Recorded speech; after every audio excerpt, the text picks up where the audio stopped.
शरीरं सुरूपं तथा वा करत्रं यशश्चारुचित्रं धनं मेरुतुल्यम्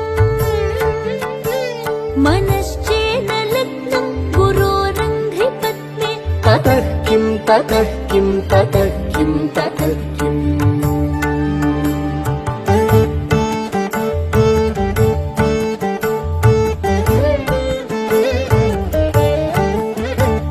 कलत्रं धनं पुत्रपौत्रादि सर्वं गृहं बान्धवा सर्वमेतद्धि जातम्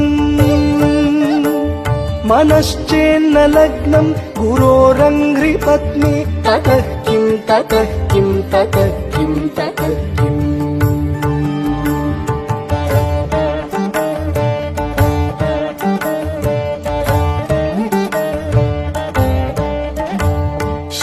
षडङ्गादिवेदो मुखे शास्त्रविद्या कवित्वादिगद्यं सुपद्यं करोति मनश्चेन लग्नं गुरोरङ्घ्रिपत्ने ततः किं ततः किं ततः किं ततः किम्